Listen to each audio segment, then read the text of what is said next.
साबिक कप्तान Pakistan cricket team Shahid Khan Afridi ICC के दोहरे मेयार पर बोल पड़े। उनका कहना था कि एक्स क्रिकेटर होने के नाते उन्हें बहुत ज़्यादा मायूसी हुई कि आईसीसी की पॉलिसी में कोई तसलसल नहीं है, कोई बराबरी नहीं है। उन्होंने कहा कि बांग्लादेश के मामले में आईसीसी ने जिस तरह इंडिया को फेवर आउट किया, उन्होंने कहा ये बराबरी कहीं पर भी नहीं है। उन्होंने कहा कि जिस तरह आईसीसी ने 2025 में चैंपियंस ट्रॉफी के लिए इंडिया को ये मेयार या ये सहूलत दी कि उनकी गवर्नमेंट ने फैसला कर दिया हुआ था कि सिक्योरिटी खतरात की बिना पर उनकी जो इंडियन टीम है वो पाकिस्तान ट्रैवल नहीं करेगी। तो इसी तरह आज बांग्लादेश के हालात को देखते हुए भी आईसीसी को वही बराबरी की पॉलिसी अपनाना चाहिए थी। उन्होंने कहा बहुत मायूसी हुई कि आईसीसी ने ऐसी अपनी बराबरी का जो पॉलिसी है उसको भी ना अपनाया और उनकी पॉलिसी में कोई तसलसल ही नहीं नजर आया। साबिक पाकिस्तानी क्रिकेटर यूसुफ खान ने भी कहा कि आईसीसी को किसी एक मुल्क की साइड नहीं लेनी चाहिए और ना ही आईसीसी किसी एक मुल्क की गवर्निंग बॉडी है, बल्कि वो उसके तमाम तर मेंबर जो हैं वो बराबर हैं। तो आईसीसी को सबके लिए एक जैसा ही मेयार रखना चाहिए। उसके बाद अगर बात कर ले राशिद लतीफ़ की, जो उनकी जानिब से कहा गया कि अब बहुत हो गया, इंडिया को कुछ ही रोकना पड़ेगा। उन्होंने कहा कि पाकिस्तान को बांग्लादेश का साथ देना चाहिए और भरपूर साथ देना चाहिए। उन्होंने कहा कि पहले इंडिया ने हाथ ना मिलाने का कल्चर इंट्रोड्यूस करवा दिया और उसके बाद जो है अब बांग्लादेश वाला मामला।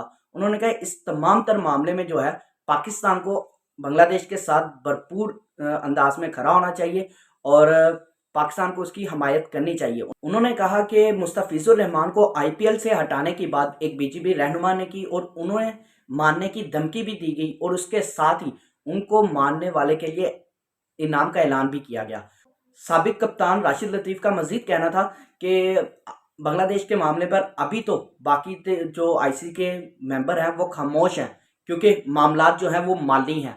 तो उन्होंने कहा कि माली मामलात की वजह से आज सभी चुप हैं, लेकिन पीसीबी को चाहिए कि वो बांग्लादेश क्रिकेट के साथ खड़ा हो और उनकी भरपूर हमायत करे। इसी तरह एक और पाकिस्तानी साबिक क्रिकेटर अहमद शहजाद वो भी इस मामले पर बोले और उन्होंने कहा कि पाकिस्तान को बांग्लादेश के साथ खड़ा होना चाहिए और अपने ब्रदर ममालिक के साथ ताउन करना चाहिए और उनकी जो मौक़िफ़ है उस पर उनकी भरपूर हमायत भी करनी चाहिए।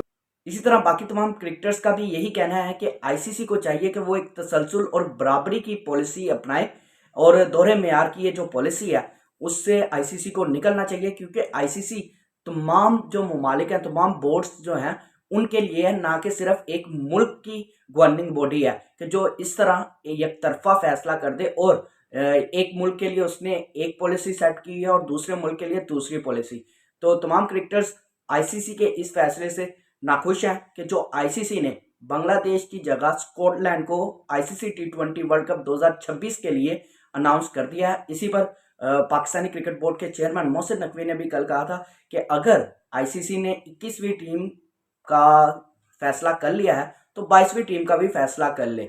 जब उनसे सवाल किया गया कि पाकिस्तान क्रिकेट टीम अब शिरकत करेगी या नहीं, क्योंकि पाकिस्तान तो बांग्लादेश के साथ खड़ा और पाकिस्तान ने उसकी हमायत का ऐलान किया था, तो बांग्लादेश तो अब नहीं जा रहा टी20 वर्ल्ड कप में, तो क्या पाकिस्तान अब शिरकत करेगा या नहीं। तो उस पर उन्होंने कहा कि ये जो हतमी फैसला है वो पाकिस्तान की गवर्नमेंट करेगी। उन्होंने कहा कि पाकिस्तान के वज़ीर-ए-आज़म शहबाज शरीफ इस वक्त मुल्क में नहीं है, जैसे ही वो मुल्क में आएंगे उनसे इस मामले पर बात होगी और जो फैसला फिर गवर्नमेंट करेगी पाकिस्तान क्रिकेट बोर्ड उसी पर अमल करेगा।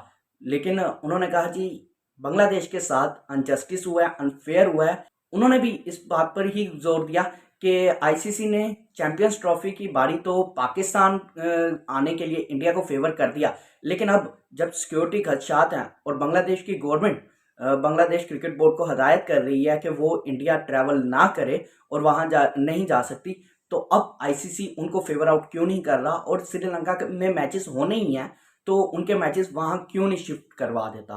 तो उन्होंने कहा कि बांग्लादेश भी एक प्रॉपर मेंबर है तो उनको भी पूरा मौका देना चाहिए। ये थी अभी तक की अपडेट्स। मजीद ऐसे इंफॉर्मेटिव वीडियोस के लिए क्रिकेट चैटर्स को सब्सक्राइब करें और लाइक शेयर करना मत भूलें।